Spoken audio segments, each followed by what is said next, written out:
are always gazing at the stars and pretending to be able to provide insight into things, so that once you have this insight, it can then influence your movements. It can influence the way you think, influence the way you act, influence the way you behave.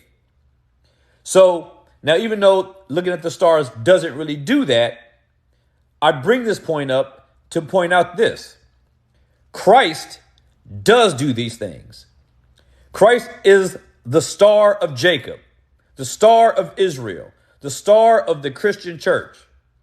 He provides all of the influence that we need to know where we've been, where we are, and where we are going. Please forgive me. Somebody keeps trying to call me when I'm going through this, so I'm sorry for the lag there. Moving on.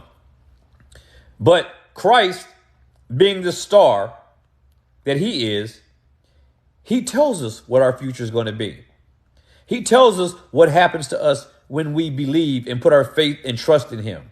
He tells us what happens to those who refuse to submit to him and what their outcomes are.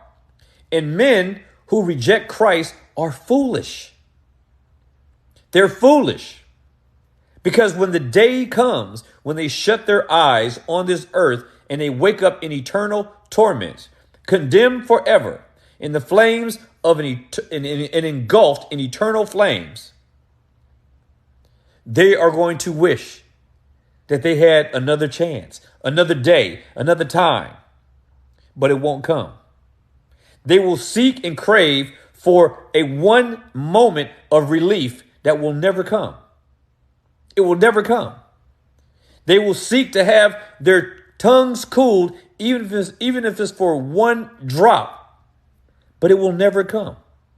If they believed that 1,000,000 years after they've been in eternal condemnation, if they had believed that in 1,000,000 years they would get one drop of cool water on their tongue, it will be hope for them. But they will never get it. They will never get it. So Christ, as an influence, he's the star of influence. He provides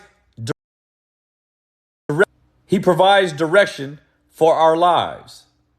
Lets us know where we're going, where we've been. He lets us know who we are.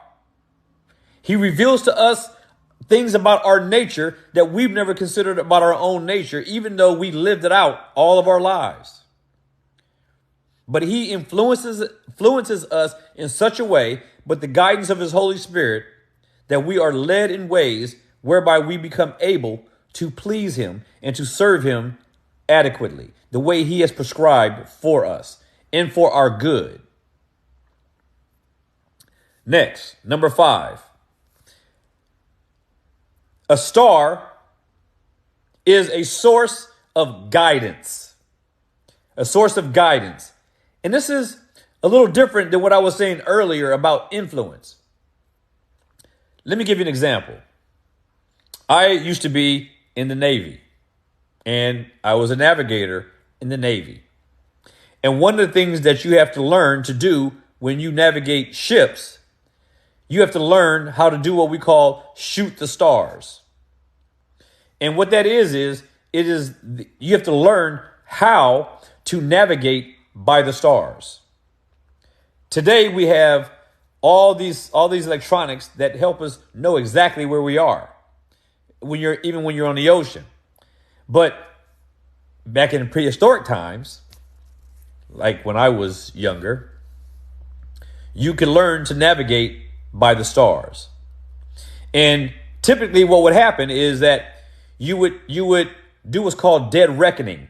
You would plot where you are, and then you would do what's called shoot an azimuth to the sun, and